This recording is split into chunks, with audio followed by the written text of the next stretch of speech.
ज्ञान सीखने के लिए मुनियों के संग रहे, यह सब जानते हैं, परंतु अब हम काम कला सीखने को तुम्हारे निकट आए हैं।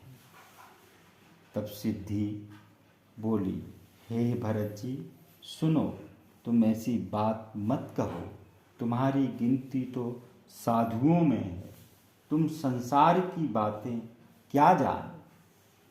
भरत जी बोले, तुम सच कहती हो, हम तो पराये कार्य करने वाले साधु हैं, इसलिए हे कामनी ऐसी सेवा करो जिससे कि हम राजी हों। तुम्हारे घर में अपूर्व योगी आए हैं, यह अपने मन में जान लीजिए। अपने अधरामृत रूपी रस का भोजन देखकर अतिथियों का पूजन कीजिए। एक सखी बोली, सब मिलकर इनकी एक बड़ाई सुनो। ये मुनि के यज्ञ की रक्षा करने गए थे। हमने ऐसी खबर पाई है कि वहाँ इनको सुंदर देखकर ताड़का नामक स्त्री कामोन्नत होकर आई। सो लाल जी से जब कुछ करतूत न हो सकी तो खिसियाकर उसे मार डाला। शत्रुघ्न बोले, हे भामिन सुनो, वृथा दोष मत दो। यदि उनसे करतूत न हुई हो तो हमारी परीक्षा आप ले लीजिए।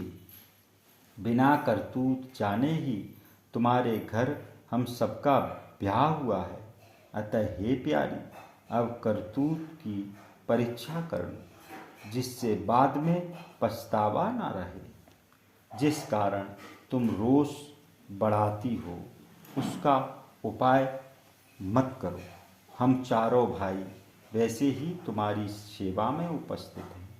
शत्रुघ्न की वाणी सुनकर कोई सुकुमारी बोली, हे लाल जी इतनी चतुराई कहाँ से पाई है, सो विचार कर कहो।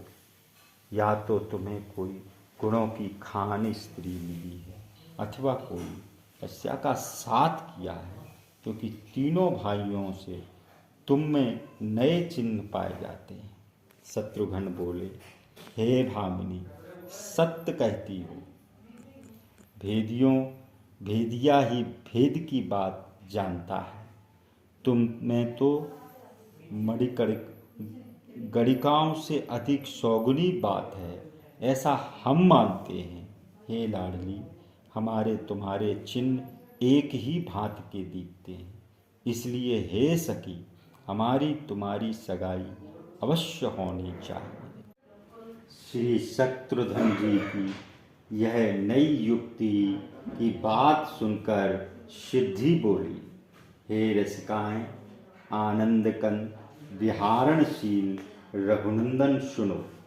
कामदेव भी तुम्हारी अत्यंत शोभायमान मूर्ति को देखकर मोहित हो जाते हैं, इसलिए तुमसे अवधपुरी की नारियों कैसे बची होंगी। यह कहकर सुंदरी और सब सुखों की राशि सिद्धि कुमारी चुप ही रही। तब उसका हाथ पकड़कर श्री रघुनंदन को कोमल वचन बोले, विधाता ने जगत की जैसी मर्यादा बांध दी है, उसी के अनुसार राजा, रंग, यति, सती आदि सभी व्यवहार करते हैं। अनुचित उचित विचार कर लोग वहाँ वैसा ही भाव रखते हैं। तुम तो अपने समान सब में रस का चाव समझती हो। यह सुनकर भरत जी, लक्ष्मण जी और शत्रुघ्न जी सभी ताली बजाकर हंसे और सिद्धि आदि जो राजकुमारियां थीं वे भी अत्यंत सुखी हुई।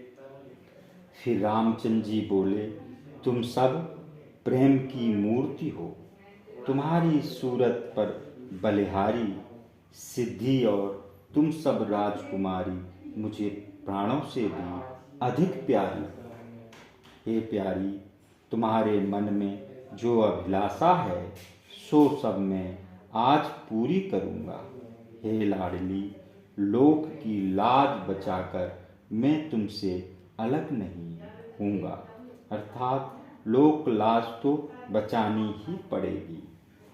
हे सांवरी, हम सब प्रकार से तुम्हारे हैं और तुम हमारी हो। हे कुमारी, हमारा वचन सत्य मान।